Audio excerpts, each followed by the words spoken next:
good evening all. This is Akshay. Welcome back to the Economic Facts. So today we are here to discuss about direct and indirect taxes. तो आज हम लोग direct और indirect tax के बारे में बात करेंगे। पहले मैं आपको डायरेक्ट टैक्स बताऊंगा, उसका टुमारो मैं इनडायरेक्ट टैक्स से रिलेटेड वीडियो अपलोड कर दूंगा। सो आइए जानते हैं डायरेक्ट टैक्स क्या। तो direct tax are levied on a persons और अ फर्म्स इनकम और wealth. These direct taxes are paid directly by the person or firm whom the assessment is made and it is not legally evaded.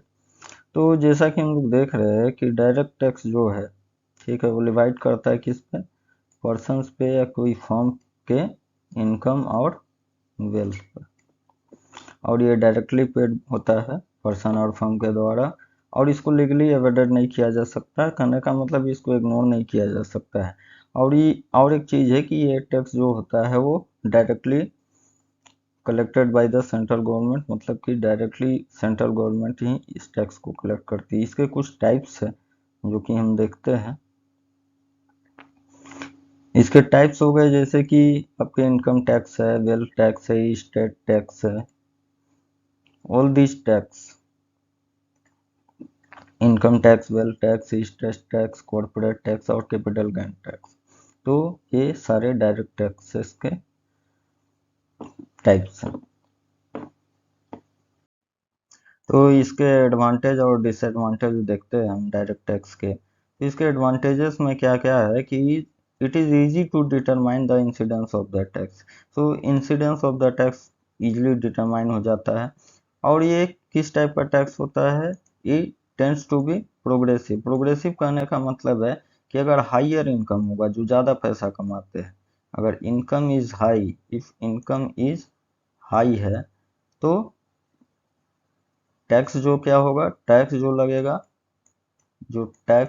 वो भी high होगा। और lower income है तो tax जो लगेगा वो लो होगा। तो यही है। और दूसरा क्या है इसमें, इसमें क्या है कि ये इजी टू कलेक्ट है, इजीली कलेक्ट हो जाता है। लाइक तुम्हारे एग्जांपल में देखो कि पेई सिस्टम होता है। पेई सिस्टम जो होता है use to collect income tax from wage और सैलरीड पर्सन। कहने का मतलब है कि पेई सिस्टम के द्वारा इनकम टैक्स को कलेक्ट किया जाता है, जो वेज और सैलरी अर्नर्स होते हैं, यानी जो कमा रहे हैं उनसे पे सिस्टम के थ्रू टैक्स कलेक्ट किया जाता है। तो direct tax are important to the government economic policy. देखो, अब गवर्नमेंट इकोनॉमिक पॉलिसी के लिए डायरेक्ट टैक्स कैसे इम्पोर्टेंट है, इकोनॉमिक पॉलिसी के लिए कैसे इम्पोर्टेंट है, वो हम लोग देखते हैं कि अगर गवर्नमेंट फाइट कर रहा होगा इन्फ्लेशन से, अगर इन्फ्लेशन से गवर्नमेंट फाइट करता है, गवर्नमेंट जो है वो इन्फ्लेशन से फाइट करेगा, तो वो क्या कर देगा, टैक्स को बढ़ा देगा। टैक्स को बढ़ा देगा तो कंज्यूमर डिमांड जो क्या होगा वो कम हो जाएगा, तो ऑटोमेटिक प्राइस गिरेगा। और इसके उल्टा हो जाता है, जब अनएम्प्लॉयमेंट बढ़ जाता है तो इनकम टैक्स को क्या करती है गवर्नमेंट, कम कर देती है, ताकि कंज्यूमर डिमांड जो है वो इंक्रीज कर जाए।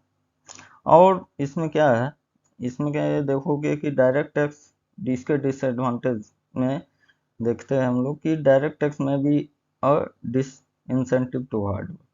तो डिस इंसेंटिव कहने का क्या मतलब हुआ, डिस इंसेंटिव कहने का मतलब हुआ वो भी हार्ड वर्क के लिए। कहने का मतलब है कि अगर टैक्स बढ़ा देते हैं हम, तो पीपल का जो इंटरेस्ट रहेगा ओवर टाइम वर्क करने के लिए वो कम हो जाएगा, क्योंकि लोग सोचेगा कि ज़्यादा कमाएंगे तो ज़्यादा टैक्स भरना पड़ेगा। तो ये एक तरीका का डिस इंसेंटिव है हार्ड वर्क के लिए। और क्या करता है, ये डिस्करेज करता है किसको, सेविंग्स को, सेविंग को डिस्करेज करता है। सेविंग को डिस्करेज करने का मतलब हुआ कि भैया अब टैक्स भर रहे हो, टैक्स में ही यहाँ पैसा चला जा रहा है, तो सेविंग के लिए पैसा रह नहीं रहा है, कहाँ से सेविंग करोगे। उसके बाद क्या है, उसके बाद इसके डिसएडवांटेज में क्या है, ये टैक्स एवेजन को भी बढ़ा देता है।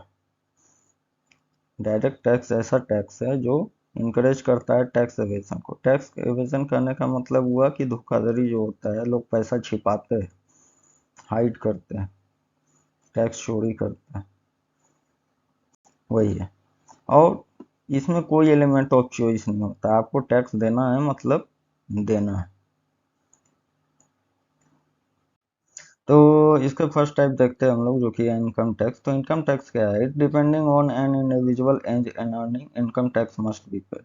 एक एज और अर्निंग के स्लैब में जो भी आते हैं तो उनको इनकम टैक्स देना होता है। Various tax slab are determined by the government of India which determines the amount of income tax that must be paid. बहुत सारा टैक्स स्लैब जो है गवर्नमेंट ऑफ इंडिया के द्वारा बनाया गया है, तो वो डिटरमाइन करता है क्या चीज, अमाउंट ऑफ टैक्स को जो कि पेड करना होता है।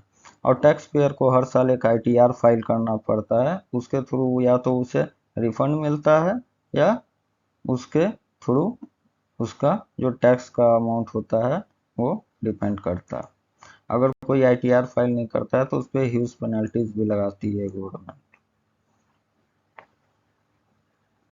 आगे हम लोग देखते हैं वेल्थ टैक्स क्या है। तो wealth tax, the tax must be paid on yearly basis and depends on the ownership of properties and market value of the property.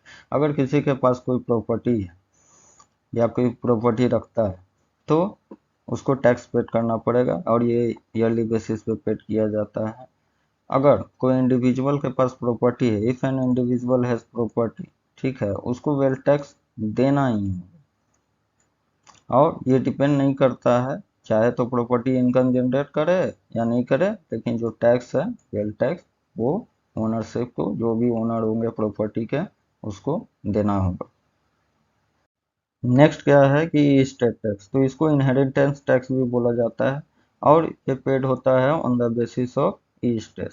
Estate कहने का मतलब ये है जो मनी है that an individual has left after his her death. कहने का मतलब है कोई व्यक्ति है, वो मर गया, उसके बाद उसकी जो भी वेल्थ होगा, जो भी उसका मनी होगा, जो भी इनकम होगा, जो भी वो छोड़ के गया है, उस पे जो टैक्स पेड होता है उसको हम लोग बोलते हैं स्टेट टैक्स या फिर इनहेरिटेंस। कोई दादा दादी गुजर जाते हैं तो उनका जो भी इनकम रहता है उस पर जो टैक्स लगेगा वो होता है estate tax. Next is corporate tax. तो कॉर्पोरेट टैक्स के बारे में हम देखते हैं कि क्या है कॉर्पोरेट टैक्स। तो कॉर्पोरेट टैक्स क्या होता है कि domestic companies apart from share holder will have to pay corporate tax. कहने का मतलब है कि जो भी डोमेस्टिक कंपनीज, डोमेस्टिक कंपनी कहने का मतलब हुआ जो भी कंपनीज कंट्री के अंदर की है या देश के अंदर जो भी कंपनीज होती है, शेयर होल्डर को छोड़ के उन लोगों को क्या करना होगा, कॉर्पोरेट टैक्स देना होगा। अब फॉरेन कंपनी भी जो है, जो इनकम बना रही है इंडिया में, बिजनेस लगा के, इंडस्ट्रीज लगा के, उनको भी कॉर्पोरेट टैक्स पेड करना होता है। और इसमें देखेंगे हम लोग कि some taxes which also comes under the corporate tax. कुछ कुछ टैक्स है जो कॉर्पोरेट टैक्स के अंडर में आती है। For example securities transaction tax, STT भी इसको शॉर्ट फॉर्म में लिखा जाता है। तो ये the tax must be paid for any income that is earn by security transaction. तो सिक्योरिटी ट्रांजैक्शन से जो भी अर्निंग होगी उस पर जो टैक्स पेड होगा वो सिक्योरिटी ट्रांजैक्शन टैक्स है। एंड डिविडेंड डिस्ट्रीब्यूशन टैक्स, इसको डीडीटी शॉर्ट फॉर्म में लिखता है। तो कंपनी डिस्ट्रीब्यूटेड और paid any amount as dividends by shareholder, DDT होता है। और डीडीटी क्या है कि ये does not divide on foreign company, foreign company पे डिवाइड नहीं करता, फॉरेन कंपनी को इससे कोई फर्क नहीं पड़ता। और फ्रिंज बेनिफिट टैक्स, तो ये फ्रिंज बेनिफिट टैक्स क्या है? Company provide fringe benefit for made driver etcetera. अपने जो भी वर्कर होते हैं, जैसे मेड है, ड्राइवर है, तो कंपनी उन लोगों को फ्रिंज बेनिफिट प्रोवाइड करती है। तो fringe benefit divide on this, तो इस पे डिवाइड करता है। और एक होता है minimum alternative tax for zero tax. Zero tax, जहाँ टैक्स लगने की जरूरत नहीं है, that have an account prepared according to the company. तो कंपनी में जिसको भी एम्प्लॉय है जो एक टैक्स स्लैब से नीचे है, तो वो एक मिनिमम अल्टरनेटिव टैक्स जो होती है वो कंपनी प्रोवाइड करती है। तो last is capital gain tax. तो ये क्या है कि it is a form of direct tax is paid due to the income that is earn from sale और असेट्स ऑन इन्वेस्टमेंट। तो जो भी इनकम जनरेट हो रहा है सेल या असेट्स ऑन इन्वेस्टमेंट से थ्रू, तो ये हो कैपिटल गेन टैक्स होता है। Investment in forms of like, investment जो भी होता है तो किस टाइप का होगा, लाइक बॉन्ड्स है, शेयर्स है, बिजनेस है, आर्ट है और होम है, ये सारा कैपिटल असेट्स के अंदर आता है।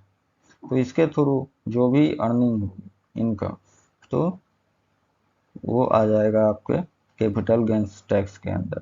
So this is all about the direct tax. तो हमने डायरेक्ट टैक्स की बात की आज। टुमारो मैं आप लोगों को इनडायरेक्ट टैक्स के वीडियोस भी, या बहुत जल्द ही, टुमारो नहीं तो फर्दर डे आफ्टर टुमारो मैं अपलोड कर दूंगा जब भी मुझे टाइम मिलेगा। तो होप आप लोगों को पसंद आया होगा और हैप्पी लर्निंग। देखिए, जानिए, सीखिए, और यही है, जितना लर्निंग करोगे, जितना देखोगे, जितना सीखोगे, उतना अच्छा। लर्निंग बहुत इम्पोर्टेंट होता है। तो ज्ञान है तो सब है, ज्ञान नहीं है तो कुछ नहीं है। ज्ञान से ही लोग अपना एक विशिष्ट, अपना एक फेज जो भी है, खुद को परिभाषित कर सकते हैं। तो पसंद आया हो तो लाइक, कमेंट एंड शेयर, और चैनल को सब्सक्राइब कर लीजिए ताकि और भी वीडियोस आपको मिलते रहे। Thank you.